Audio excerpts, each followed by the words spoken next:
Welcome to the 10th edition of the High-Risk Tech Talk, guys. That's right, we're today completing 10 episodes in this series. If you've missed any of our earlier webinars, you can catch them on our YouTube channel. I'll share the link of the webinar and our channel in the chat box below. Guys, my name is Abhur. I'm a part of the marketing team at highrisk.com, and I'm very, very delighted to have all of you join us today again, right on time at 1 p.m., guys.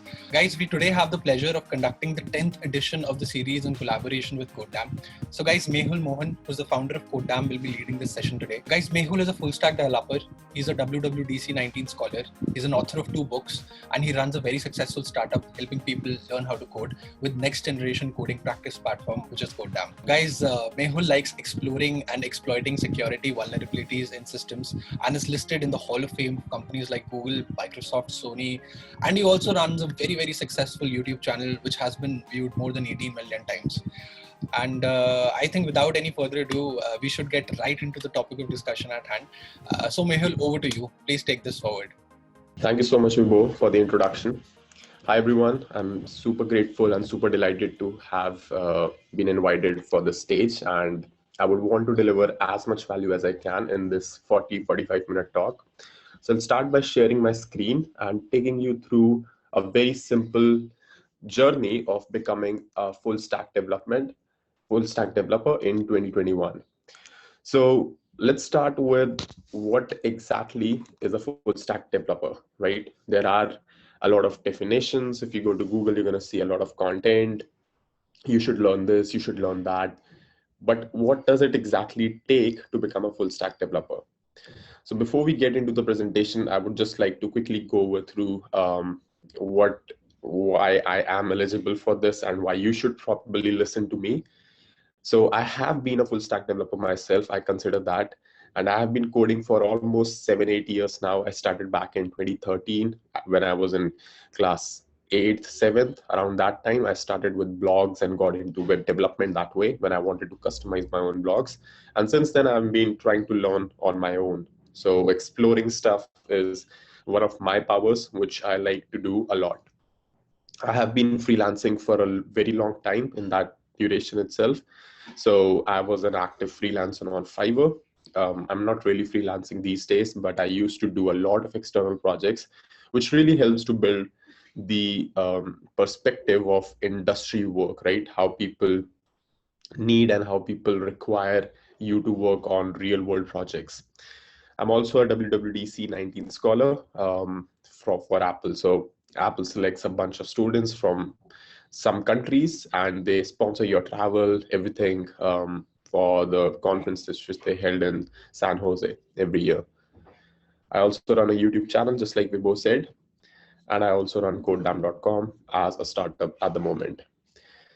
So let's start with what exactly is full stack, right? So what I like to consider full stack is in the form of layers. So when you see web development, when you see a website in general or a web application, which you think could be complicated, complex, or sophisticated in the sense that you know that some backend processing is required, you have a front end. For example, take an example of Google, right?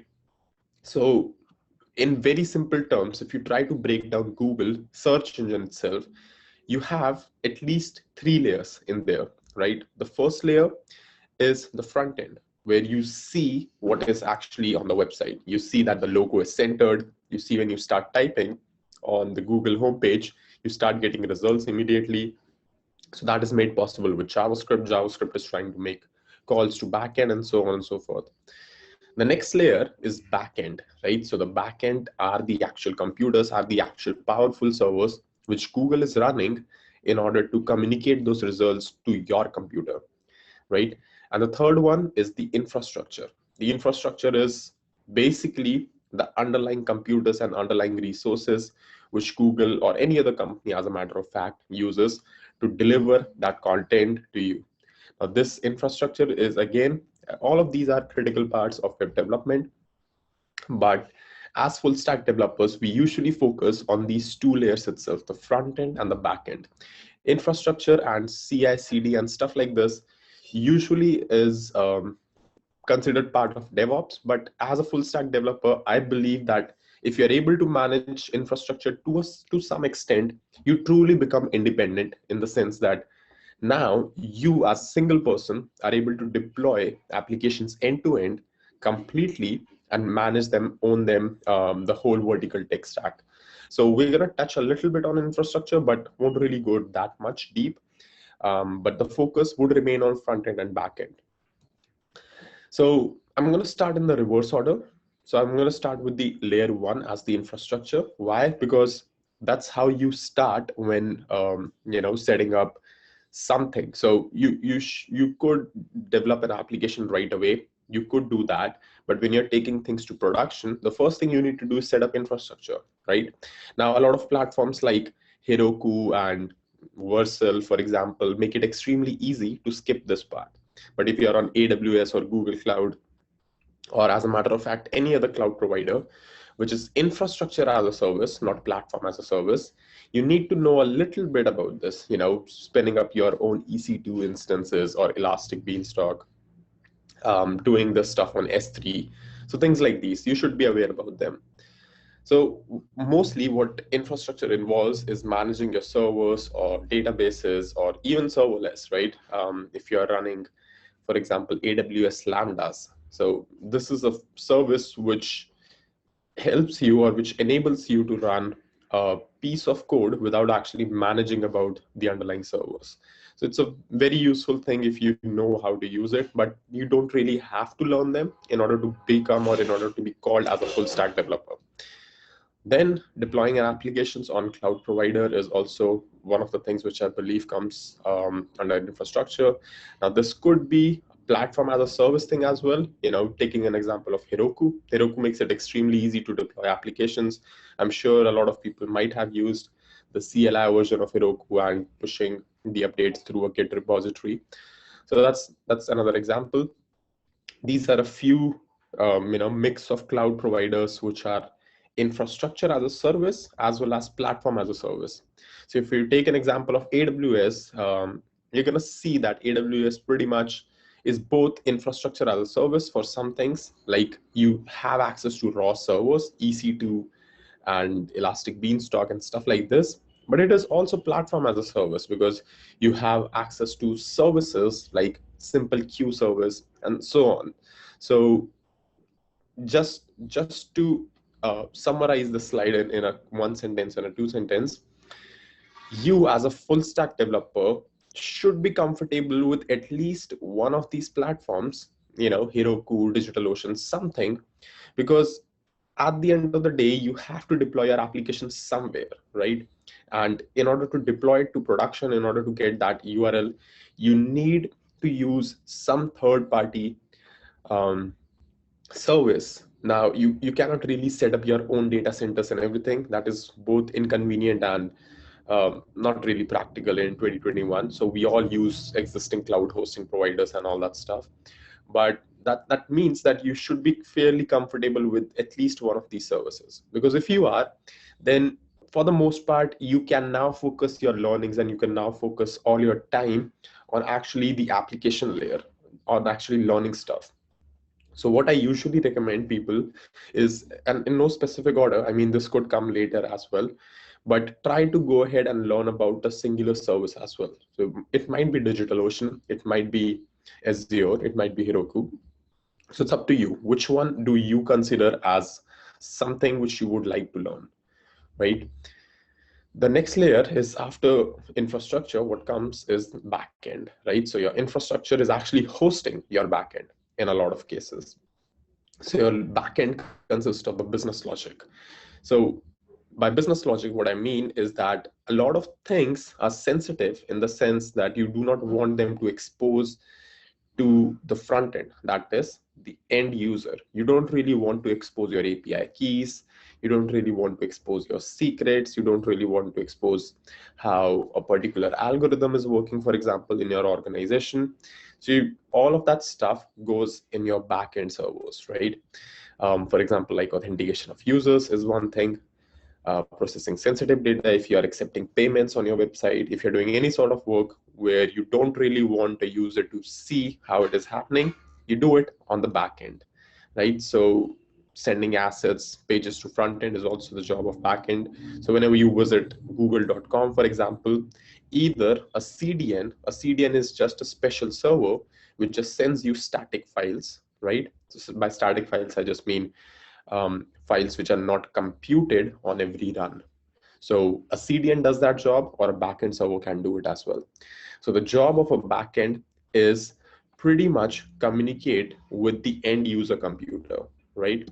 And the infrastructure obviously hosts all the backend code and everything. So it's like a bridge between your infrastructure and front end, right? So I like to think backend. A lot of times I like to think backend as firmware as well in your computer. So you have the hardware, you have the software. You can think of software as your own systems, hardware as the infrastructure, and backend is more like a firmware, which allows the communication between your infrastructure which is in place and the clients which are trying to access, trying to get information from your website. Then finally, you also have a layer 3 as a front end. So this is the most interesting part in the sense that people see this on their browsers, right? So whenever somebody's writing example.com and they hit enter, whatever processing happens, that happens maybe, in a different country altogether. It's not even from your country, but it takes a couple of milliseconds and you get back your page. But whatever you get back, then that is parsed by the browsers, and browsers are some of the most sophisticated programs which we have available right now. So browsers do all that parsing, HTML, CSS, JavaScript, and present you with a nice UI which you see on your screens. So if you type in facebook.com, you see all the logos and all the navigation bars aligned, all the buttons are there. So that's actually a source code file sent by Facebook's backend servers, which is hosted on Facebook's infrastructure.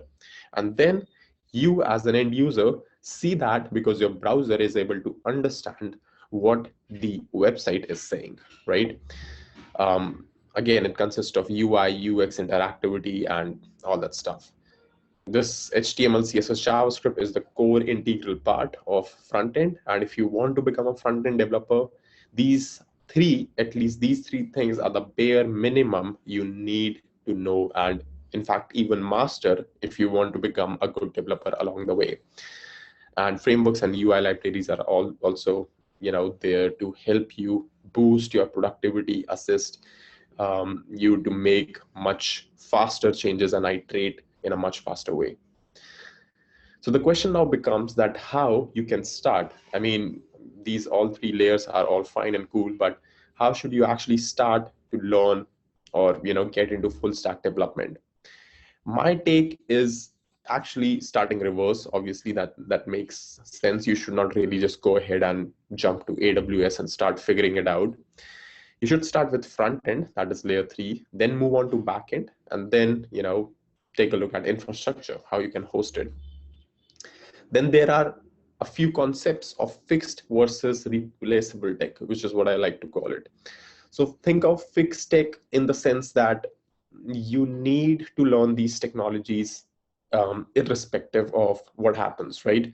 Because there is no replacement for these technologies, or these are, for example, some of the best available options which you have. And we'll see soon what I mean by that. Most of the things are replaceable, especially when it comes to backend and infrastructure. But with front end, you are pretty much stuck with HTML, CS, and JavaScript for the time being. So let's start with front end as the layer 3. So you see that HTML, CSS, and JavaScript are these 2 to 3 technologies which you need to know, which you need to learn, irrespective of whatever you want to do. Whether if you want to become even a front-end developer, you need to know these technologies. Why? Because the browsers only support JavaScript, especially JavaScript as the scripting language right now. This might change in the near future with WASM and WebAssembly coming to the browsers, but it's still a very, very long way to go about. So your best bet right now is to start learning HTML, CSS, and JavaScript if you want to become a web developer of any sort. I know people who are experts in Python and try to do everything in Python, but if you want to get into web development, it is better that you start learning JavaScript, although you can code up backends and everything in Python and Rust and Ruby and all that stuff. If you're writing any sort of front-end application, any sort of UI, you cannot really avoid JavaScript in 2021. I mean, you can technically, but then you will have pages which are mostly boring and non-interactive, right? And feels like 25-ish, right? So don't really want to feel your website like that. So JavaScript is the place to be. Then I would say Chrome DevTools or Firefox DevTools, or things like these sort. These are also some of the important things which I believe a lot of people miss on when they're starting their careers as front-end developers, or they want to become front-end developers. Because if you don't really know how to debug effectively, if you don't really know how to reverse engineer what you have done, you will spend a lot of time playing around and figuring out the console statements and hackish way of debugging stuff, and just sitting in front of a computer all day long trying to figure out what is going on wrong. So I would say that this is like almost a mandatory step if you want to become a good developer. Now, sure, you can replace Chrome DevTools with Firefox DevTools or your favorite browser DevTools, but you gotta be learning some sort of way of debugging things at front end level, right? For back end as well, you have debuggers and everything, so I probably would not mention it there. But debugging is an important concept in programming, and not a lot of tutorials or a lot of courses right now feature or pay close attention to this. But as developers, as self-learners, if you're one of the self-learners out there, I would say that this is something you should and you definitely should consider when you're trying to learn new technologies, when you're trying to get into front-end development. So that's one thing I consider really important. Then coming to frameworks, which is more of a opinion now, these things are replaceable mostly, right? So you can replace, for example, if you're a Vue developer or an AngularJS developer or an Angular developer, no who's AngularJS developer these days, but if you're any sort of developer for any framework, or if you like some specific framework, feel free to replace it. But in today's world, or in today's standards, what has happened is that if you want to develop anything a little bit sophisticated, medium to large size applications, you should be learning a framework. And I get a lot of questions. I'll get this asked a lot of times, that why do we need to learn a framework? Why can't we just do everything in simple JavaScript? Well, you can, but eventually you will see that you end up creating a framework of your own, because there is so much repetitive stuff when you do create a new website, when you do create a new web application. There are so many times you would be writing the same code again and again. So you will end up creating your own framework. So why not just go ahead and use something which is already well maintained by open source, especially with React, you have Facebook backing it. Angular is backed by Google. So there are actual good developers who are helping you maintain a framework itself. So why not just go ahead and use that? So again, use of framework or use of things like Next.js or React, I believe, in my opinion, should come out as something which you need, right? It should not be to put on your resume, although it will work that way as well. But if you're truly trying to become a front-end developer just out of interest, or if you want to get to know web in a better way, or if you want to develop applications in a better way, I believe that you should spend a lot of time actually with HTML, CSS, JavaScript, and then move on to things like React or Next.js or any sort of ecosystem technology as well, whenever you feel that you have the need for it. That's how I learned. That's how I learned technologies, because I would usually work on whatever I have so far, and then I would see that, okay, this stuff is now taking me a lot of time to iterate and reiterate. Is there a better tool out there which can help me? So that's how I explored and discovered most of the tech stack which I work with. So I'm going to eventually share my tech stack. So these are things of which I know and I use in my own projects. So that's why I'm able to confidently talk about them. I can't really confidently talk about Angular or Vue and its ecosystem because I'm not in touch with that. I'm a React developer myself. I have used React for a long time. Recently shifted to Next.js as well. So that's what I can recommend, and that's what I can say about these things. Then, at least for front end, I would say that if you want to become, again, this is uh, some people agree, some people don't really agree, some people just really like vanilla JavaScript. But I do believe that if you can, you should go ahead and learn TypeScript. TypeScript will make your life much easier as a developer, although there's a learning curve to it. But if you learn TypeScript, you will see that your code is much safe in the sense that you are able to ship it to production confidently. And why is that? Because TypeScript brings the benefits of static typing and dynamic typing together. For people who don't know static typing programming languages are like Java or C or C++, where you actually specify the types of the variables which you're declaring. You know what a function would return, and you basically have an idea of how the code is working. Dynamic typing is more like the programming language is figuring out everything on the runtime. So at the end of the day, JavaScript is still a dynamic typing language, but TypeScript allows you to use it in a much restricted and a much constrained way, which is more than often good enough for developers, right? Because as developers, we want power, but JavaScript just gives you too much power in order to shoot yourself in the foot. So you don't really want that situation. And especially with larger code bases, I can tell you that TypeScript helps you to keep your mind sane, because if you want to do any refactoring, or if you want to do anything at all which you think might result in breaking of 100 other files, then TypeScript really makes it easier to debug and makes it visible, at least, that these are the problems. Sure, it can be painful at some times, but I do believe that it really pays off the learning curve which it comes with. So I would say that this is one of the fixed things.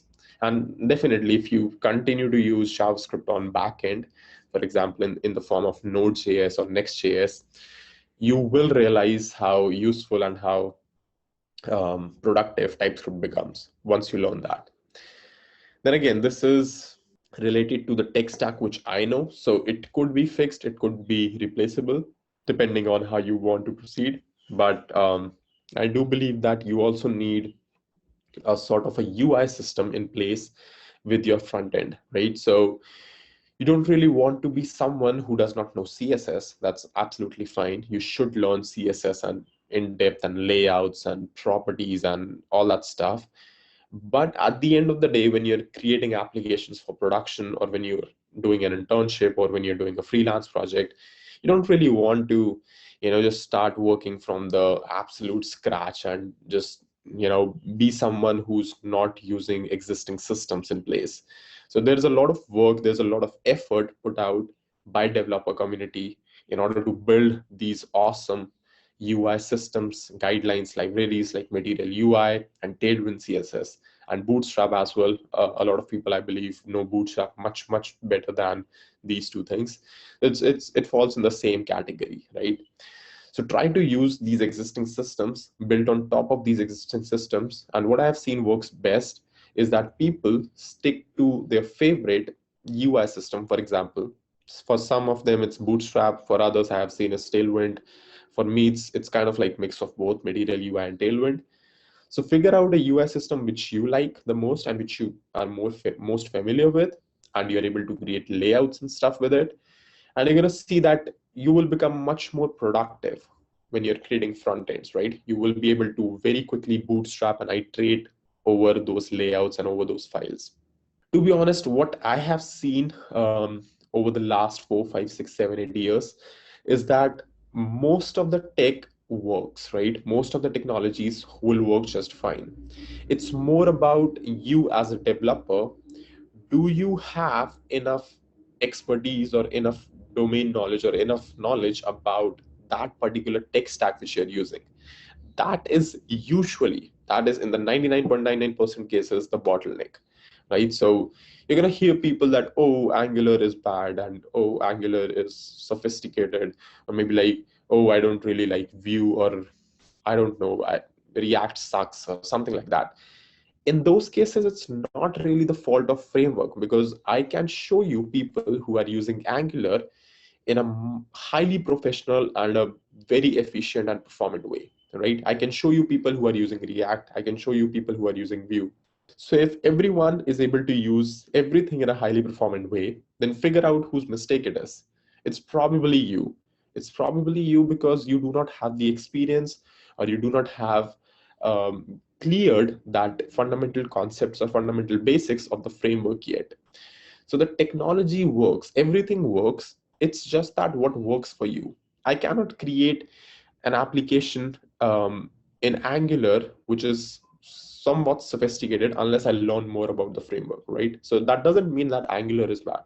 It means that I need to spend more time with the tech stack which I want for me, right? And for me, I have chosen React as my primary framework.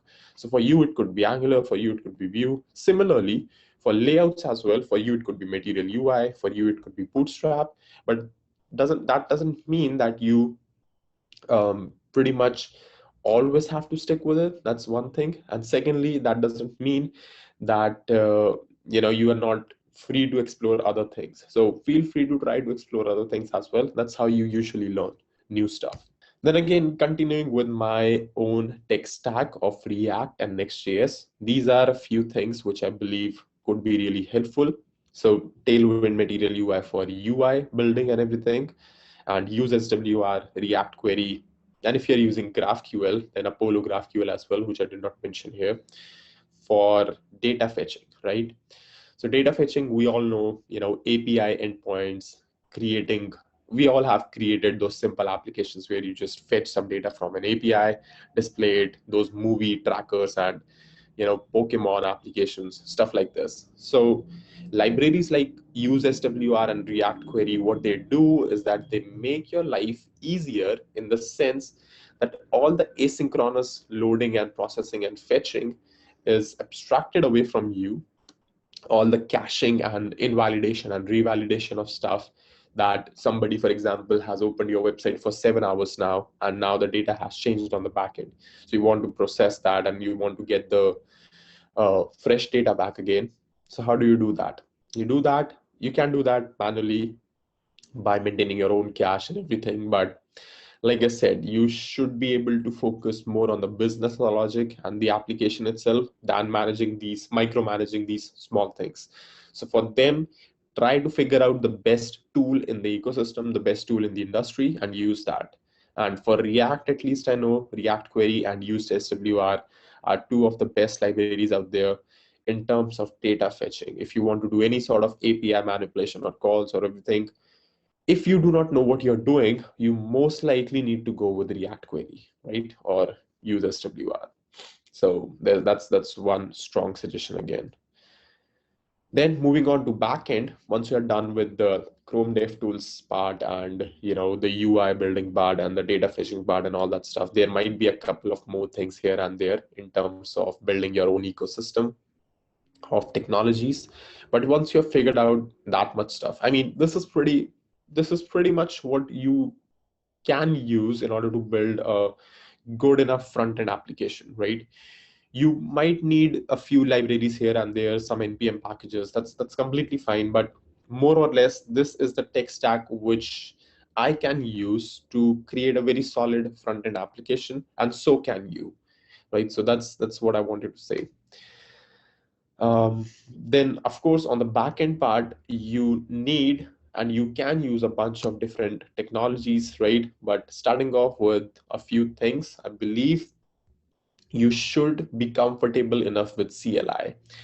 GUI, graphical user interface, is not an option. It's not an option. If you're a developer, you will realize that you will become much more productive, much more efficient as a programmer when you shift a lot of your operations to CLI, command line interface, right? And the two most popular shells which we have right now are Bash, which is pretty much found everywhere, and SH as well, which is I won't really say similar to Bash because it has much less features and functionalities, but it is again a universal sort of shell. So learn about CLIs, learn about how you can manage stuff with Linux, how the memory management works, and basics of computers as well, because learning about Linux is more about learning about basics of computers. If you're even if you're getting into backend in the sort of containerization and running Docker and everything, you need to have that knowledge of processors and cores and stuff like that. So I would say like figuring out not that much stuff right away, but starting off with just the basics of Linux or basics of command line would really help you to work with actual servers as well. Because irrespective of what you're using currently on your systems, whether it's Ubuntu, Mac OS, Windows, whatever it is, very high chances are there. I mean, almost everyone uses Linux on the cloud, right? If you're using Windows on the cloud, then either you have a very specific requirement for Windows application, which can only be run on a Windows server, or B, you are just doing it wrong, right? You should be using Linux servers on the cloud, and mostly everyone uses that. So if you're using Linux servers, if you're setting up Linux, then if something goes wrong, or if you want to set up something, or if you want to debug something, the first thing is that you should know how to browse your computer, right? Think of what would happen if one day you were not able to even start your computer, which is at your home, and you don't really know what a mouse is, what a keyboard is. And I mean, you cannot really use your computer at all in that case. So that's pretty much similar to what happens when you get a computer on cloud. If you don't know Linux, if you don't know your way around terminal, you're pretty much stuck. If you don't know how to SSH, you're stuck, right? You cannot really use that computer which has been allocated to you, because there's no physical access. You cannot really go in a different room and plug in that computer. So that's why I believe learning about Linux is a good way to start. And one way to do that, for Windows guys, you can go ahead and install WSL to get you an experience. For Linux and all that stuff, for Mac OS and Ubuntu, I do believe that you guys can start away, or not really Ubuntu, but any Linux distribution, you can start away from your terminal itself and start there. Setting up EC2 servers, not really EC2 here. I should not have written EC2. It could be pretty much anything. EC2 is specific name to AWS, but it could be a DigitalOcean Droplet. It could be a Google Cloud instance. It could be pretty much anything, right? But infrastructure as a service in its very fundamental form is a cloud computer, is a computer which is managed by a provider, and you can SSH into it and use it. That is, I believe, the fundamental unit of cloud computing. Every other platform as a service or every other automated thing is built on those EC2 or on those computers. So setting up a simple server on the cloud, which you do not own, which an organization, which a different company or a cloud provider owns, is the best thing you can learn in order to set up a website, because you then learn about IP address, which has been allocated with it. You learn a little bit about computer networking. So, I mean, with clouds, when you get into clouds, there's a lot of stuff which you automatically start learning along the way when you're figuring out stuff. And this is not really, I won't really say this is part of backend, more on the side of DevOps and deployment, all that stuff. But I still like to consider this in the backend development itself, because this is more or less a mandatory step if you want to take your application live. As a solo person, as somebody who tried to figure out and learn a lot of stuff on my own, I had no choice but to learn this stuff, right? Because I started at a time when I was not a part of a company, or, I did not have people who were working with me. So first thing that I had to figure this out on my own. But secondly, I enjoyed the whole process doing this, right? So that's also one thing which is important, which we'll come to, that you should be enjoying this stuff. I mean, sure, the horrors of programming, and we all know that getting stuck on a bug for hours and even days, it's there. But at the end, you should be satisfied, and you should be happy, and you should be looking forward to programming. That's how you know that it is made for you. Otherwise, either you are just rushing too much, or it's probably not a good field for you. I mean, let's face it, not everyone should be a programmer, or not everyone wants to become one. But unless you spend a lot of time with it, unless you see the ins and outs, you wouldn't really know. But anyway, coming back to that later on, with backend again, backend DevOps, stuff like this, containerization is a huge thing these days. Running applications in in different containers, because containers are cheap to start and restart, and if they go rogue, delete them, kill them, bring them back again to life. So that's an important concept to know. Docker is one of the most popular things out there in terms of containerization. So I would recommend kind of going into that route as well, but not straightforward. Don't really worry about that. You should not be worrying about EC2s and Dockers and Bash CLI right away. What you should be worried about, or what should you be learning, the first step in the backend is a programming language, right? So once you have learned with front end, once you know how to develop decent front end UIs and everything, once you have learned a little bit about how to communicate with backend, with APIs and stuff like this, I believe that you should learn a programming language which you can use to program backends. Now, this could be Python, this could be Rust, this could be Ruby, this could be PHP, this could be anything you want. I start with Node.js because I, for some reason, picked up Node.js. It's nothing specific. I started with PHP, my career, in the sense that I started with WordPress, which got me into PHP. Then, I worked with PHP so much.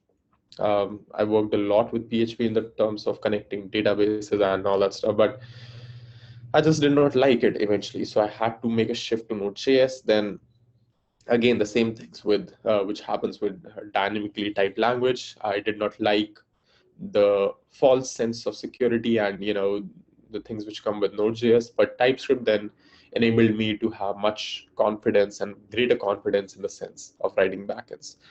But again, like I said, TypeScript is not replaceable in the sense, but it is optional, right? So yeah, I mean, if given an option, I should say that you should definitely go ahead and consider learning this with your backends. Obviously, with Node.js, you can't really learn Python and TypeScript. That wouldn't make sense, but figure out your own ecosystem around the tech which you're learning, right? If you're learning Python or if you're learning Rust, I have no idea and I have no knowledge as per se to give you. I can only tell you about Node.js, TypeScript, and that experience because that's who I am. So things like that. GraphQL and REST is also an important concept, and you should pick one out of them. So REST is more of an API layer and API structure which you're probably familiar with. So, for example, when you're writing a fetch request on front end, you do fetch API v1 something something, right? That is most probably REST, right? REST is more of an guideline, and you can say it's a guideline which developers and backend people tend to follow. That your status code should be 200 if the response is successful. Your status code should be 404 if the resource is not found. Your status code should be in 500 lines if it is a server error. So stuff like this, right? GraphQL, on the other hand, does not follow that REST architecture or REST guidelines, in the sense that it usually exposes a singular endpoint, probably like something like /GraphQL or /API/GraphQL. And all of the communication happens over post request.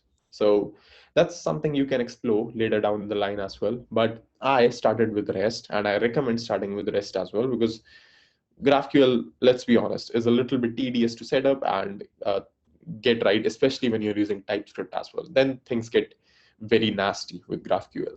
So anyway, I would say focusing on a backend language like Node.js and Python and everything, and creating REST API endpoints from it. Get method, post method, put method, figuring out the basics of HTTP as well, which is super important in the sense that you should be able to understand how the backend sends the response to front end, how you can debug those things on front end with Chrome DevTools, Networks tab, how you can inspect what's coming from backend. what are headers, what are cookies, what are status codes, what is a URL. So very basic, very fundamental stuff like this. If you do not know answers to these, and if you're rushing your way up in the hierarchy, you will get stuck eventually, and you will have to come back to these concepts later down the line. So that's why I say spend a little bit more time on fundamentals and basics, and make sure you, if even if you don't want to spend it right away, make sure you remember to come back to it, and make sure you do not create that false sense of, how do I say this, false sense of accomplishment in the mind that yes, you have learned, or yes, you have created, or yes, you have mastered this concept. You never really master anything at all. I am still learning a lot of new stuff every single day for each of the technologies which I have listed. So always be in a learner mode. That is like if you want to just take one thing from this talk, is that always be in the learner mode, because the moment you try to get into that mastery mode where you think that you know it all, that will be the end of your growth, in the sense that you will not be able to grow anymore, because now you have hit your peak.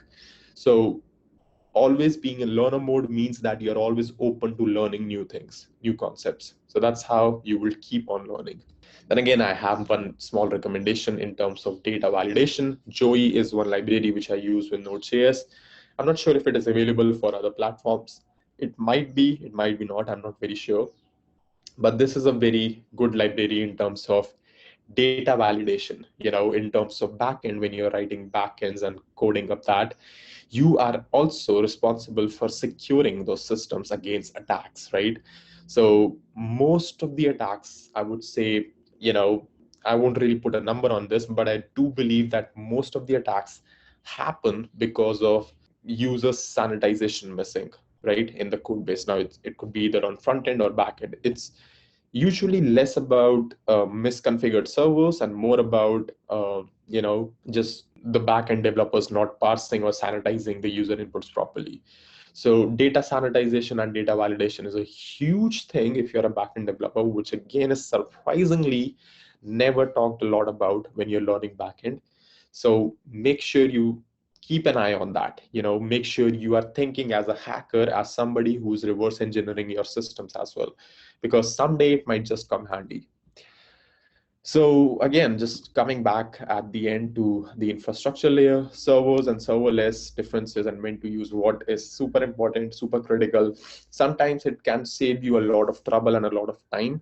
But honestly, I would say that if you're starting off as somebody who's new, always try to go with servers, right? Serverless is also server, but just not visible to you. So I would say that if you really want to learn cloud computing and everything, try to start with an EC2 instance, or try to start with a bare metal server, which has nothing installed, pre-installed. So you're working with CLI, you get that experience and everything, and you figure out everything from that point onwards. Serverless can come later. Lambdas and S3s and all that stuff is all cool, but you can learn them along the way. And once you know fundamentals, once you know the basics, you can not only just learn them in a much efficient way, but you will be able to appreciate as well how they are working and how they're looking like, right? So that's again one thing I wanted to say.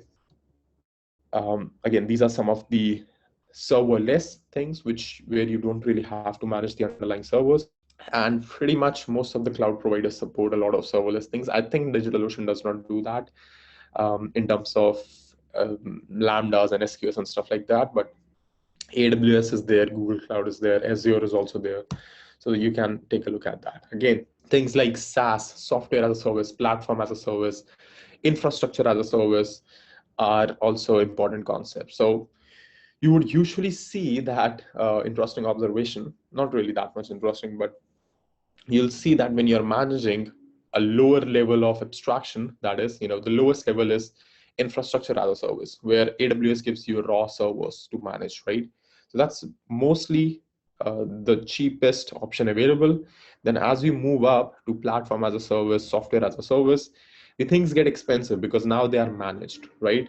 So even in terms of cost and even in terms of learning, the cheaper service you use, I mean, the cheaper in the sense that infrastructure is, as a service is the cheapest out there, the harder it is to manage and set up. But that also means that it involves more of learning compared to SaaS or PaaS, right? So take a look at Heroku, for example. Sure, Heroku offers you a free tire, but their next tire, I guess, starts from $7 a month. So if you're using that platform as a service, you're paying $7 a month and you're not learning a lot, right? And that could be a good thing. I mean, as a developer, you mostly want to manage the business logic and that stuff.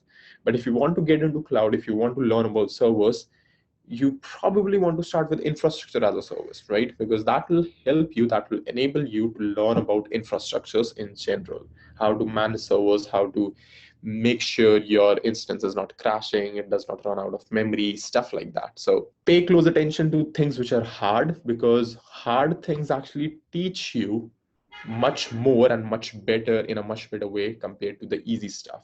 But again, it depends on that you want to learn that thing. I mean, if you just want to get that application live, then of course it's a much better idea to go with Heroku or something managed than compared to just figuring out servers all day long. That's something you should keep in mind.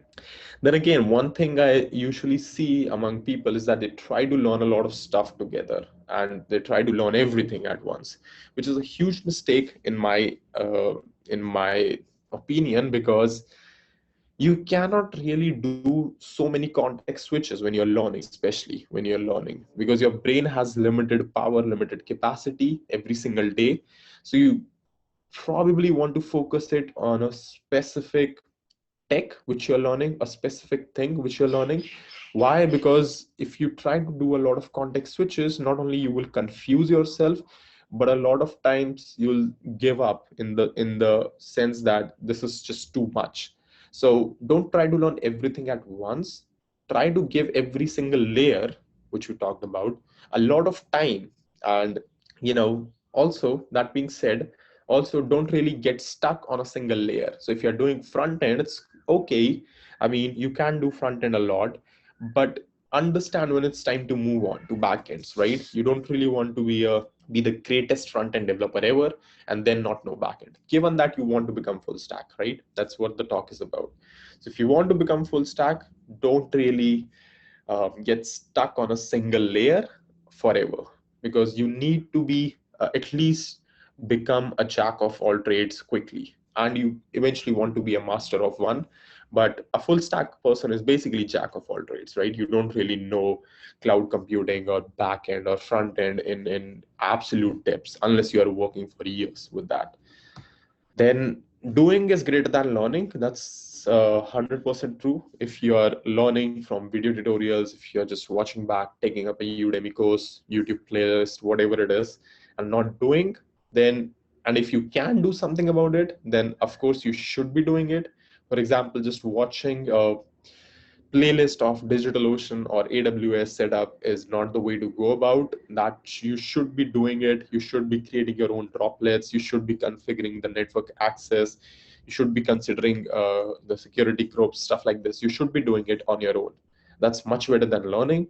However, learning is again much better than doing nothing. So if you're just sitting back and not doing and just wasting your time, it's probably much better in terms of time usage to just pick up a video series or pick up a blog article, pick up something which you want to learn, and just not do anything at all.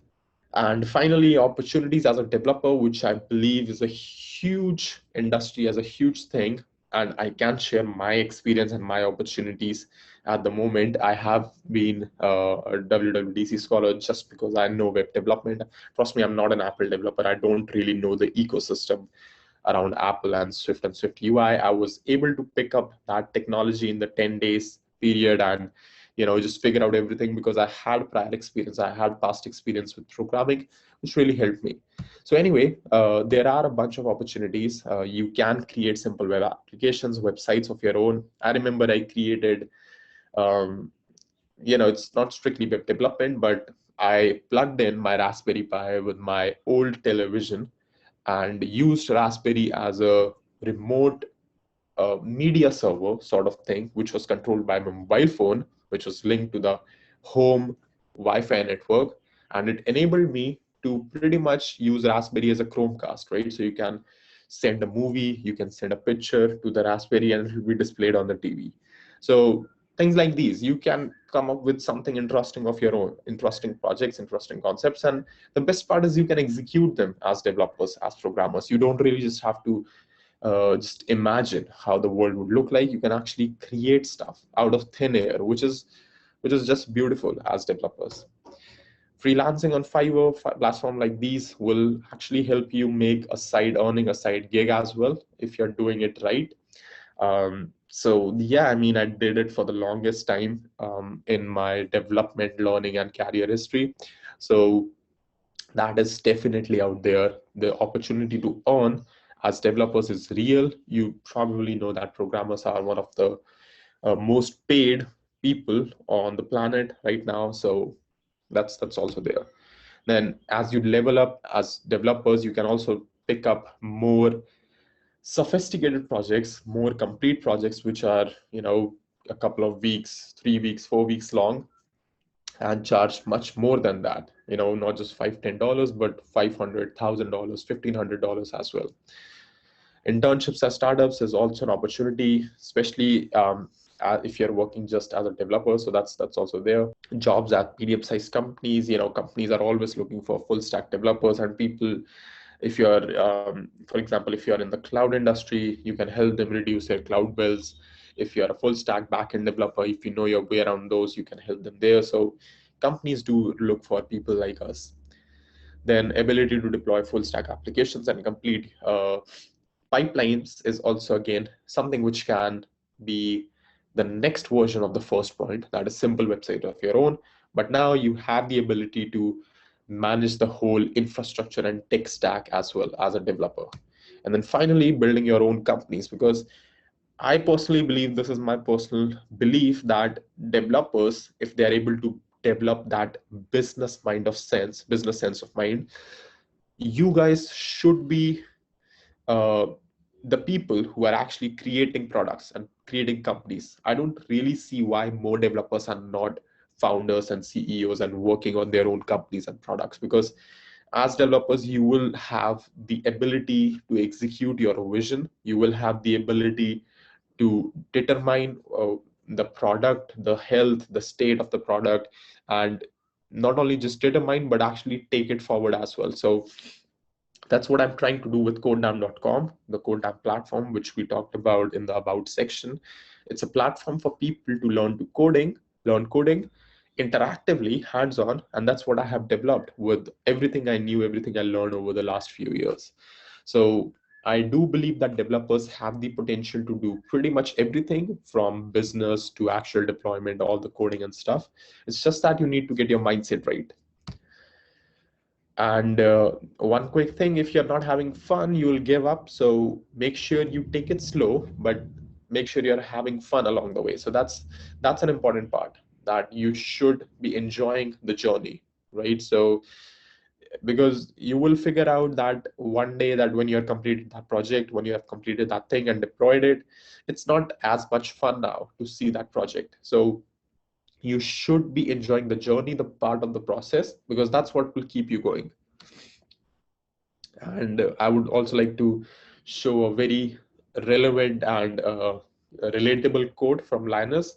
Most good programmers do programming not because they are expected to get paid, or they're not really into development because they want to get paid or anything, but it's really fun to program.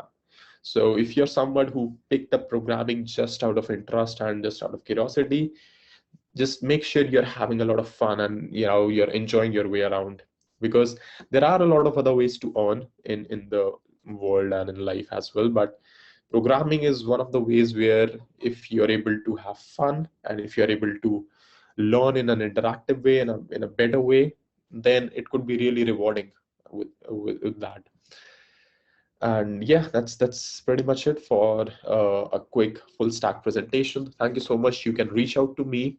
You have this presentation live as well on fs.mehulmohan.com if you want to visit this presentation. And I would love to take up any questions if anyone has anything I can answer. Great, Mehul. Mehul, I think we have some really great questions lined up. I'll get right into them. We'll try to take as many as possible. So the first question, says, can you actually tell us how many languages should one know, to become a full stack developer? Like, what is the minimum amount? So the minimum amount I would say is that for front end, need to know HTML, CSS, JavaScript. We discussed about that. Then on the back end, you can pretty much make use of the JavaScript knowledge which you got on front end in terms of Node.js. At least that's what I did. So I would say that you can say Node.js is a different programming language, but not really. It's a different runtime. So it shares a lot of common things with JavaScript. So I'll keep that count to 3: HTML, CSS, and JavaScript. And yeah, I mean, if you want to throw in TypeScript there, you are free to do that. That will make it 4, but not really. You can just go with JavaScript as well. And once you know the backend, once you know Node.js programming and Express and working with some of the common libraries, that's all you need, honestly, in order to become a minimal full stack developer, because you can now code front ends, you can now code backends. And once you have enough understanding about deploying it to Heroku or any such platform, then you can create basic full applications yourself. So I would say the minimal count is 3, but it is usually not about languages. It's more about becoming familiar with the ecosystem of technologies available. All right, great. Okay, so the next question says, what do you think about the approach of databases as a layer to store the data of a website?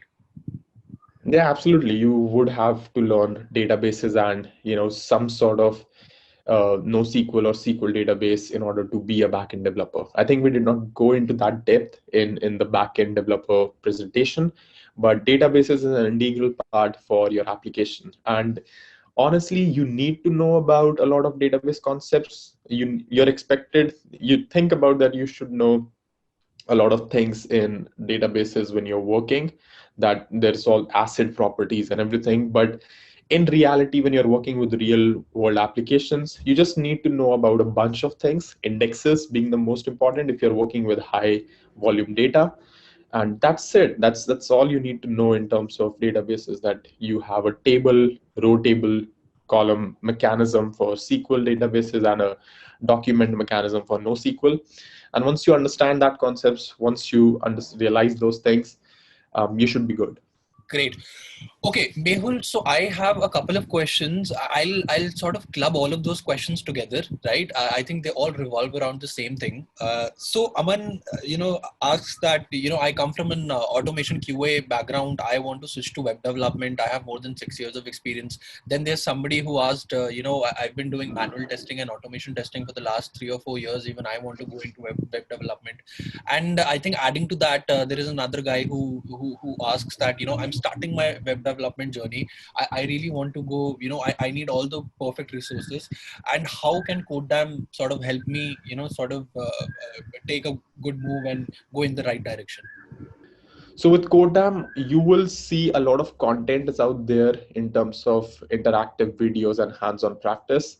It is there, but there's one more thing which I really like about Codedam platform is that we run a very specific duration accelerator programs. The front end accelerator program, for example, which just started on Codedam, where I will help you in the next 30, 45, 60 days, whatever the duration of the program is.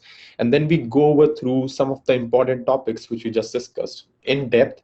For example, React and its ecosystem and stuff like that. So what I can recommend is, if you're not participating in accelerators or anything like this, even if you want to do it on your own, of course, you have the option to go to Codedam and get into one of the accelerators. But if not, then try putting a time constraint, a time limit on your head, because these fields are something which can, if you allow, you can just let them take forever to learn, right? So you can learn front-end development in 20 years, as well as in 2 years, as well as in 8 months, right?